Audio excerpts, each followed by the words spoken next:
So fun. There, it's 9 o'clock. We've drunk the soup and eaten the fish and chips and the English salad. The children have drunk English water. We've eaten well this evening.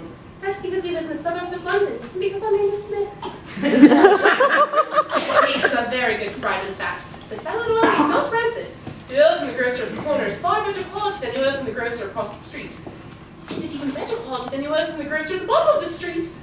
However, I prefer not to tell them that their oil is bad. However, the oil from the grocer at the corner is still the best. Mary did the potatoes very well this evening. The last time she did not do them so well. I do not like them when they are well done. The fish was fresh. It made my mouth water. I had 2 helpings. No, 3 helpings. And if you go to the loo. I also had 3 helpings.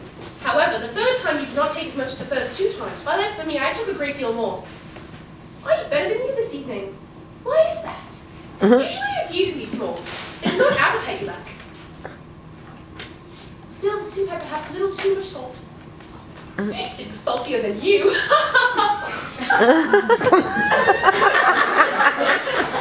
had too many leeks and not enough onions. I regret that I didn't advise Mary to add some aniseed stars. The next time I'll know better. Our little boy wanted to drink some beer. He's going to love getting tiddly. He's like you. At table, did you notice how he stared at the bottle? But I poured some water from the jug into his glass. He was thirsty and he drank it. Helen is like me. She's a good manager. Thrifty, plays the piano. She never asks to drink English beer. She's like our little daughter who drinks only milk and eats only porridge. It's obvious that she's only 2. She's named Peggy. The quince and bean pie was marvelous. It would have been nice perhaps to have a small glass of Australian Burgundy with the sweet, but I did not bring the bottle to the table because I did not wish to set the children a bad example of gluttony. They must learn to be sober and temperate. Mrs. Parker knows a Romanian grocer by the name of Popescu Rosenfeld, who has just come from Constantinople. He is a great specialist in yogurt. He has a diploma from the School of Yogurt Making in Adrianople. Tomorrow I shall buy a large pot of native Romanian yogurt from him. One does not often find such things here in the suburbs of London. Yogurt is excellent for the stomach, the kidneys, the appendicitis, and the apotheosis. It was Dr. Mackenzie King who told me that. He's the one who takes care of the children of our neighbors, the Johns. He's a good doctor. One can trust him. He never prescribes any medicine that he has not tried out on himself first.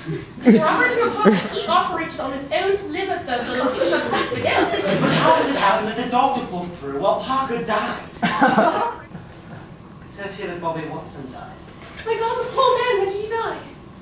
Why do you pretend to be astonished? You know very well he's been dead these past 2 years. Surely you remember attending his funeral a year and a half ago.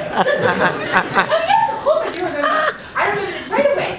But I don't know why you yourself were so surprised to see it in the paper. It wasn't in the paper. It's been 3 years since his death was announced. I merely remember through association of ideas. What a pity. It was so well preserved.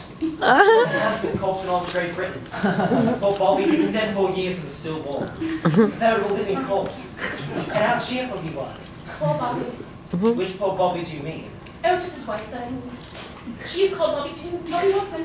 Since they both have the same name, you could never tell one from the other when you saw them together. It was only really after his death that you could tell which was which. I'll say, there are people who confuse her with the deceased and offer their condolences to him.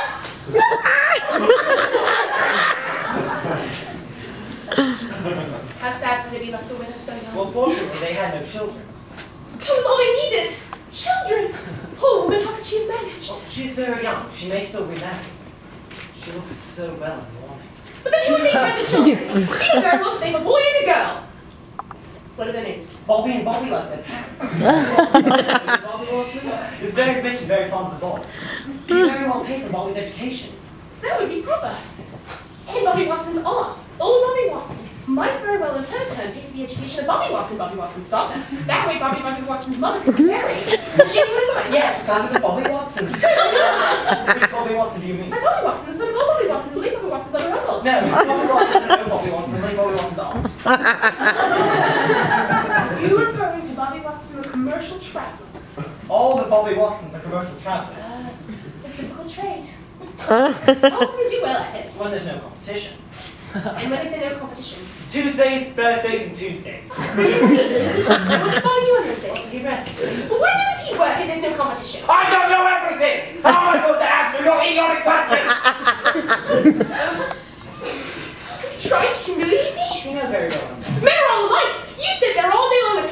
your mouth, or else you rouge your lips and powder your nose 50 times a day when you drink like a fish! Well, how would you like them some men acting like women? Smoking all day, powdering noses, rouging lips, and drinking whiskey! It's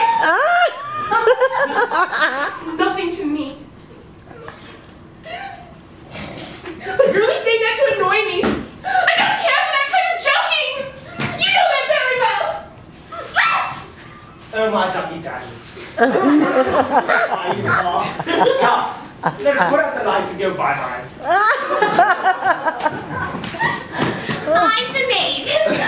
I spent a very pleasant afternoon. I've been to the cinema with some man and seen a film with some women. After the cinema, we went to drink some brandy and some milk and read the newspaper. I hope that you spent a pleasant afternoon, that you went to the cinema with a man and that you drank some brandy and milk. And the newspaper. Mr. and Mrs. Martin, your guests are at the door. They're waiting for me. They dare not come in by themselves. They're supposed to have dinner with you this evening. Oh, yes. We were expecting them, and we were hungry. Since they didn't put in an appearance, we were going to start dinner without them. We haven't had anything to eat all day. You should not have gone out! But it was you who gave me permission. We didn't do it on purpose!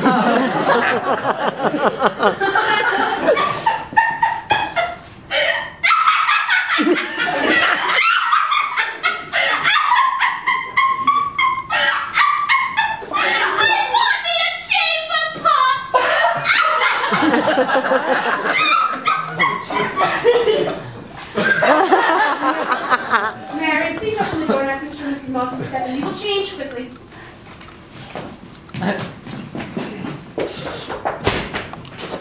Why have you come so late? You are not very polite. People should be punctual. Sit down and wait now that you're here. This room has a bed with a green duvet. This bed with its green duvet is in a room at the bottom of the hall between the library and the loo, my dear. What a coincidence! My room also has a bed in it, you know? This bed also has a green duvet. This bed, with its green duvet, is at the end of the hall, next to the library and the loo, my dear. Then we live in the same room, and we sleep in the same bed. Perhaps that is where we bumped into each other. It's entirely possible it's there, and perhaps even last night. But I don't believe I remember this. I have a little girl, my little daughter, who lives with me. She's got one white eye and one red eye. She's very blonde and cute. Her name is Alice, and she's very pretty. How very convenient. I also have a daughter who lives with me, who's 2 years old and blonde. She has one white eye and one red eye, too, dear sir. She's very pretty, and her name is Alice, too, dear sir. Good God, how baffling! Perhaps they're one and the same! It's entirely possible after that.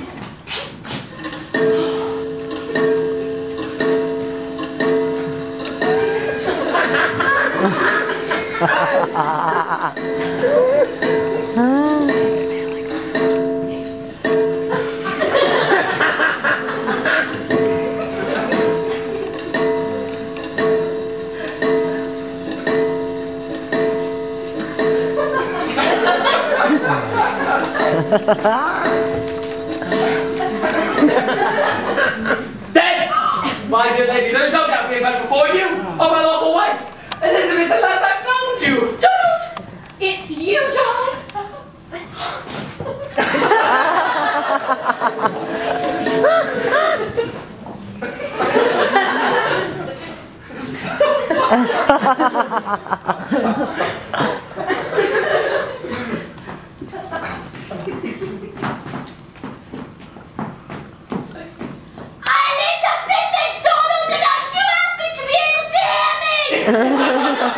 Therefore, I can let you in on a little secret. Elizabeth is not Elizabeth. Donald is not Donald. And here is the proof. The child that Donald spoke is not Elizabeth's daughter. They're not the same person. Donald's daughter has one white eye and one red eye like Elizabeth's daughter. Whereas Donald's daughter has one white right eye and one red left eye. Elizabeth's daughter has one red right eye and one right left eye. Thus, all of Donald's system of deduction collapses when it comes up against the last obstacle which destroys his whole theory. In spite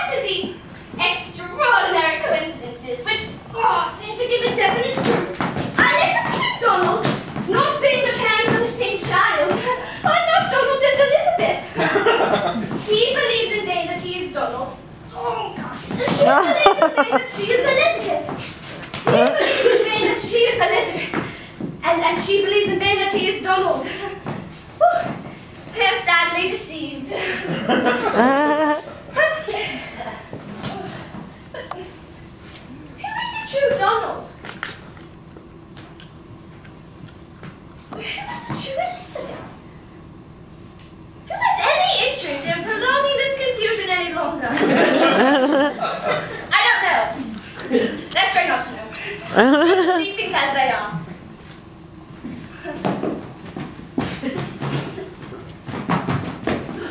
My real name is Sherlock Holmes. Shh.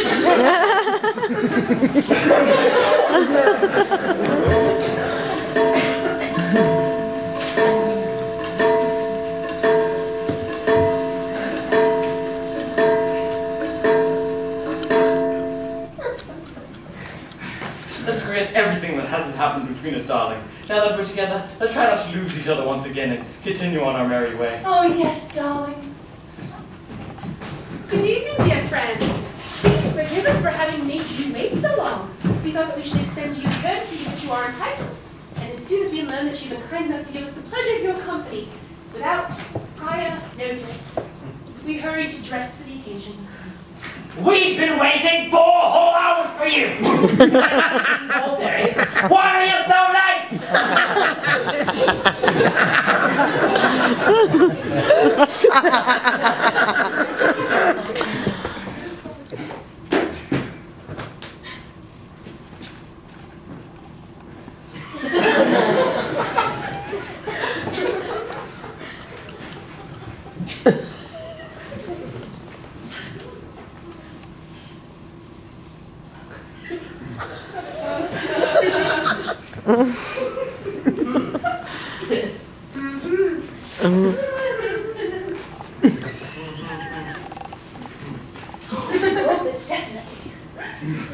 We all have colds.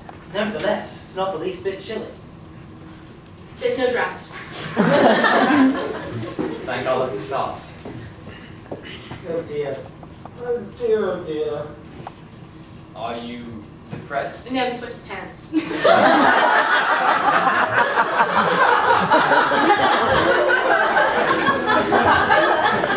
Oh, at your age, you shouldn't.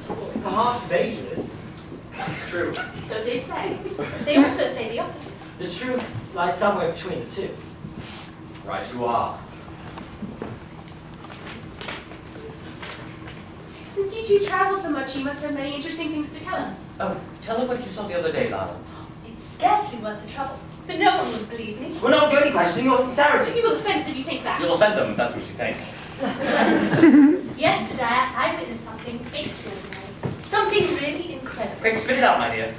This is going to be exciting. At last. Well, yesterday, when I went shopping for some vegetables, which are getting to be dearer and dearer. Where's this all going to end? You shouldn't interrupt, my dear. It's very rude.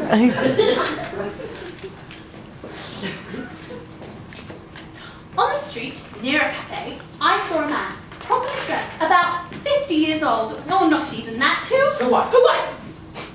Don't interrupt, my dear. You're disgusting. You interrupted first, you fool! Thanks! Enough! Now, what was this man doing? Well, I'm sure you'll say that I was making it up. He was down on one knee, and he was bent over. Yes, bent over. Not possible. Yes, bent over. I went over to him to see what he was doing, and he was tying his shoelace, which had become undone. Fantastic. Someone else had told me this. I wouldn't have believed it.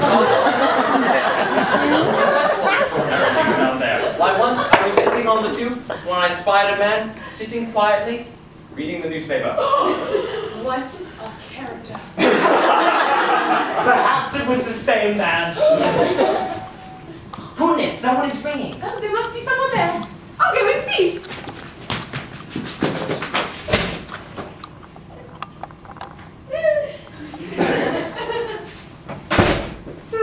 Nobody. No one. Oh, You were saying you were going to give them another example. yes, right. So, Goodness, someone is ringing. I'm not going to answer the door again. But someone's there. The first time there was no one. The second time, no one. Why do you think there was someone there now? Because someone is wrong. But that's no reason. What do you mean? When the doorbell rings, that means someone there. They rang to be let in. Not necessarily. You've just seen otherwise. But in most cases, yes. Well, as for me, when I go to visit someone, I ring the bell in order to be admitted. Therefore, every time the doorbell rings, there is someone there. It's true in theory. But in reality, things happen differently. You've just seen otherwise. What? Oh, women always sticking up for one. I'll go and see. You can't say that I'm obstinate, but you will see that there is no one there. You see? There's no one there!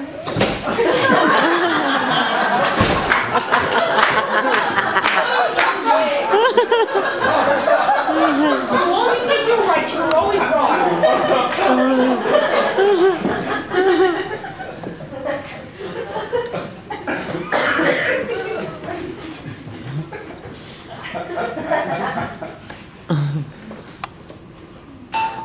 Goodness, someone is ringing. There must be someone there. I'm not going to answer the door again. You've seen that it was useless. Experience teaches us that when one hears the doorbell ring, it's because there is never anyone there. It's not impossible. It in fact is false, since every time the doorbell rings, there is someone there. He won't admit she's wrong. My husband's very obstinate too. There's someone there! No. Yes. I tell you no. In any case, you're not going to disturb me again for nothing. If you wish to know, go and look yourself. I'll go.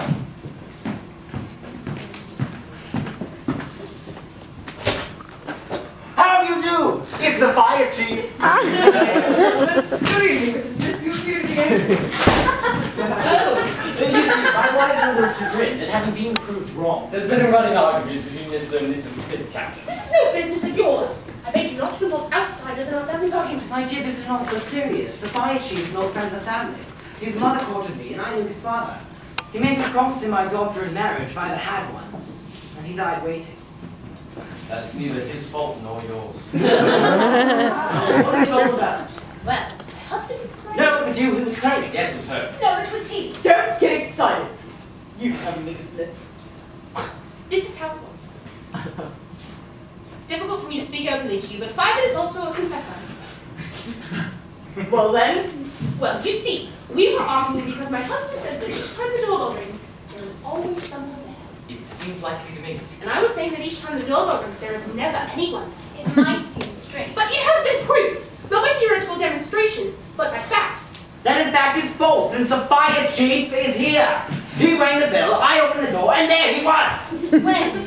Just now. Yes, but it was only when you heard the doorbell ring the 4th time that there was someone there, and the 4th time does not count. Never. It's only the first 3 times that count. Mr. Fire Chief, permit me in my turn to ask you several questions. go right ahead. When the doorbell rang and I opened the door, you were standing there. It was you who rung the bell. Yes, it was I. You were standing there, and you rang to be let in. I do not deny it. You see, I was right. Every time the doorbell rings, someone is there. You certainly can't say the fire chief isn't someone. Certainly not. I repeat to you that I was speaking only the first 3 times, since the 4th time does not count. When the doorbell rang the first time, was it you? No, it was not I. You see? The doorbell rang and there was no one there. Perhaps it was someone else. How long were you standing at the door? 3/4 of an hour. And you saw no one? No, I'm sure of that. Did you hear the bell ring when it rang the second time? Yes, and that wasn't I either, and there is still no one there. Victory!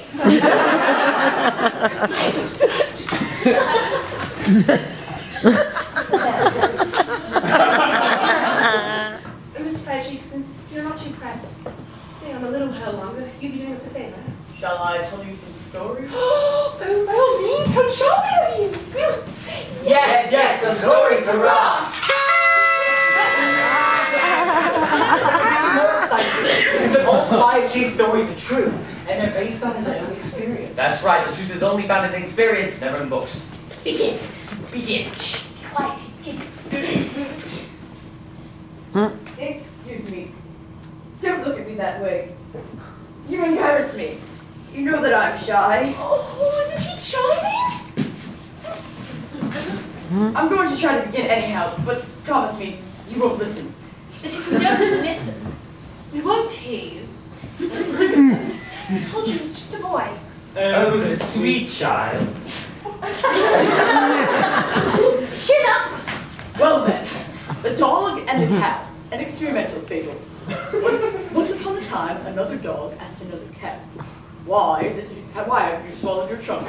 Pardon me, replied the dog, it is because I thought I was an elephant.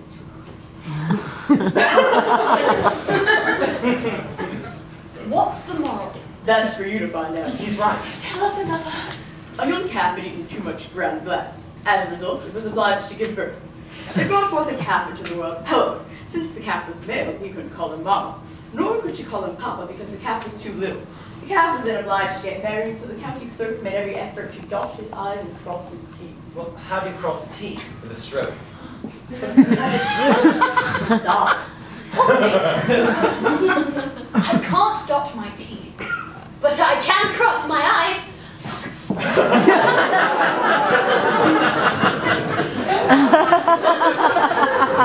I'll tell you another.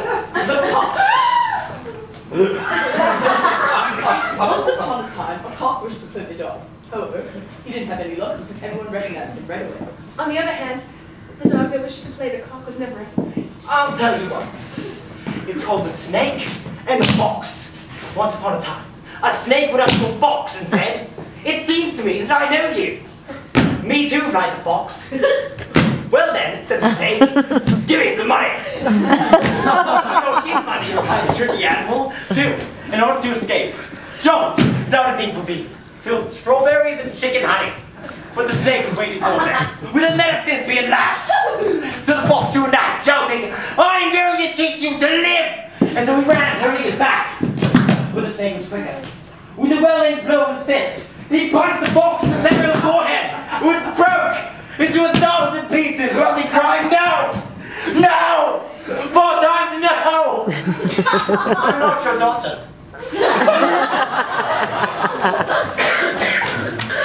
It was interesting. It's not bad. My congratulations. So good. Anyway, I've heard it before. It's terrible! That wasn't even true.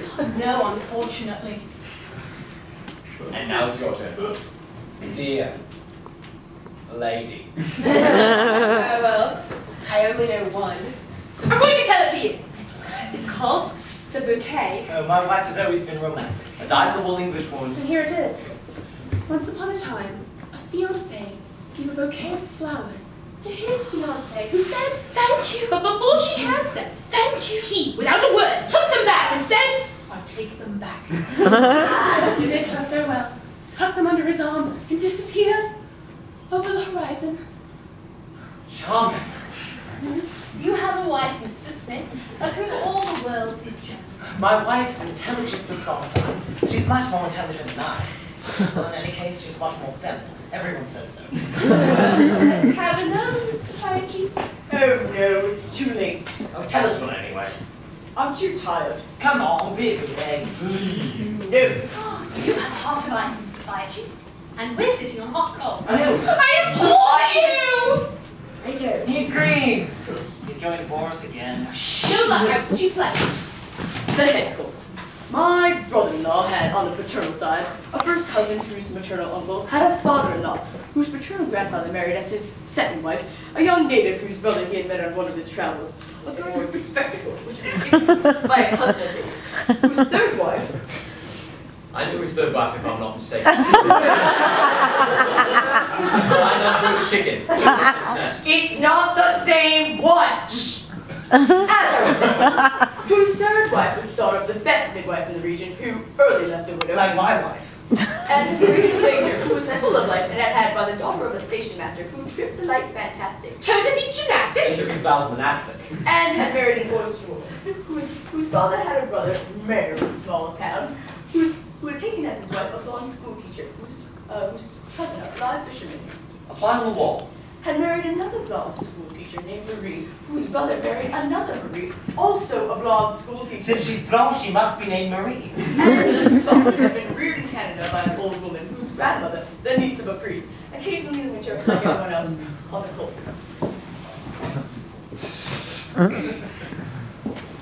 Curious story. Almost unbelievable. If you catch a cold, you must wrap it up. A useless precaution, but almost absolutely necessary. Excuse me, Mr. Fire Chief. I didn't follow your story very well. When you got to the part of the grandmother of the priest, I got a bit mixed up. One always gets mixed up in the hands of the priest. Madam, sir. What do you want? What have you come in here for? I hope my visitor will excuse me, and these ladies and gentlemen too. I would like to tell you a story myself. What is she saying? I think our friend's maid has been turned in. She also wants to tell a story. Who does she think she is? Where are you butting in? This is really uncalled for, Mary. Oh, but it is she. Incredible. And you. Incredible. Here. What does all this mean? Do you two know each other? And how? Oh, I'm so glad to see you again. At last. In the suburbs of London. It's not proper! That little understand. That is the case, dear friends. These feelings are human, honorable. Oh, that's human is honorable. Even so, I don't like to see it here among us. She's not been properly brought up. You just have too many friends. What I think is that a maid, even though it's none of my business, is never anything but a maid. Even if she can pass for a good detective. Don't be upset. They're not so bad, really. Well, this is all very touching. I find you a little, Yes, that's the right word. exhibitionistic. Exhibitionistic. That's it. What I think is that there's an innate British reserve, not understood by foreigners, even specialists, thanks to whom, I'm not referring to you, of course, but I was going to tell you. Don't tell us anything! Yes. Go, my little Mary, go quietly to the kitchen and read your poems before the mirror. I say, even though I'm not a maid, I also like to read my poems in front of the mirror. When you looked at yourself in the mirror this morning, you didn't see yourself. That's because I wasn't there yet. All the same, I could perhaps recite a little poem. My little Mary, you are perfectly obstinate. I can't stop moving! That agreed. It is a poem entitled The Fire, in honor of the fire chief. The fire. The polypods were burning in the wood. A stone caught fire. The castle caught fire. The bars caught fire. The men caught fire. The women caught fire. The birds caught fire. The fish caught fire. The water caught fire. The smoke caught fire. The ashes caught fire. The fire caught fire.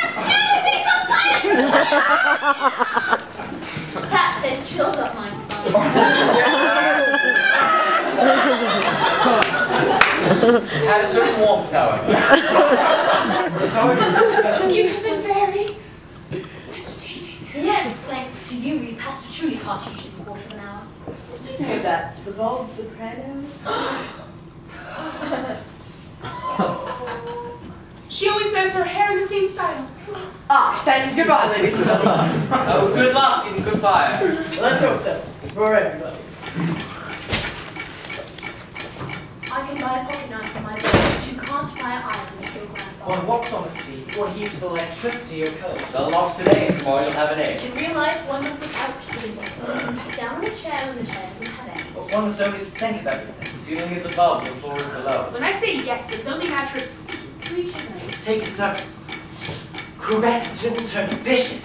Schoolmaster teaches pupils to read, but the cat suckles the young when they are small. Nevertheless, it was the cow that gave us tails. When I'm in the country, I love the solitude and quiet. You're not old enough for that yet. Benjamin Franklin was right. You know notes that mean. What are the 7 days of the week? Monday, Tuesday, Wednesday, Thursday, Friday, Saturday, Sunday. Edward is a Nancy Tyson, brother William of shop assistant. In all family. I throw a bird in the bush to a sparrow in the I barrel. was taking a slave in Bristol Castle. In Englishwoman told me the stew I house. don't know enough Spanish to make myself understood. I'll give you You'll give me your husband's coffee. I will be from one by priest to marry on maid. Bread is a tree, whereas bread is also a tree, and an oak gives birth to another oak every morning at the crack of dawn. My uncle learned the country, but that's none of the midwife's business. Paper is for writing, cats are for rats, and cheese is for scratching. The call goes very fast, but the cook beats back to back. Don't be turkeys, rather kiss the conspirator. Charity begins at I'm home. waiting for the aqueduct to come and kiss me at my It windmill. can be proved that social progress is better when sprinkled with sugar. To hell with polishing! You must have polish spectacles with black shoe polish. Yes, but with money one can buy anything. I don't think the rabbit is the virgin must be happy. Stop this!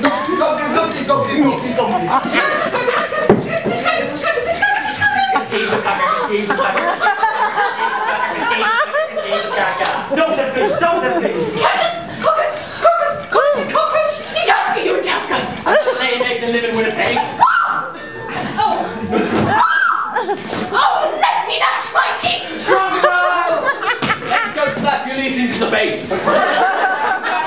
Among the cacao trees. Cacao trees on cacao farms don't bear coconuts, they yield cocoa. Cacao trees on cacao farms don't bear coconuts, they yield cocoa. Cacao trees on cacao farms don't bear coconuts, they yield cocoa. Slip me my flippers. About the slippers, but don't tip the slippers. My knickers! With the tripper, trip the whipper. See the douche! Don't take a douche.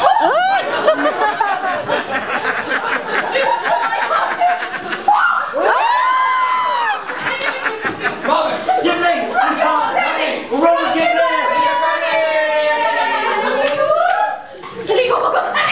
marry it to mind your pause. Hare Krishna, Hare Krishna. The monk on the horoscope! The horoscope is both! Bazooka! Bizarre, Any eye on you! Any eye on you! C-D-F-G-L-M-N-P-R-S-D-U-W-H-D. ale has oil, but kale can't boil.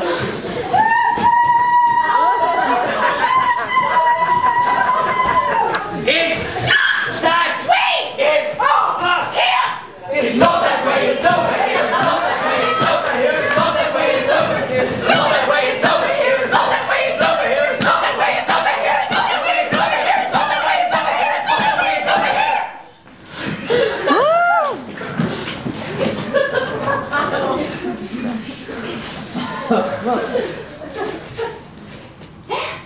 It's 9 o'clock. We've drunk the soup, we've eaten the fish and shrimp, and the English salad. The children have drunk English water. We've eaten very well this evening. That's because we live in the suburbs of London, and because our name is Martin. Good Friday fat. The salad oil is rancid. The oil from the grocer at the corner is better quality than the oil from the grocer across the street. It's in better quality than the oil from the grocer at the bottom of the street. However, I prefer not to tell them that their oil is bad.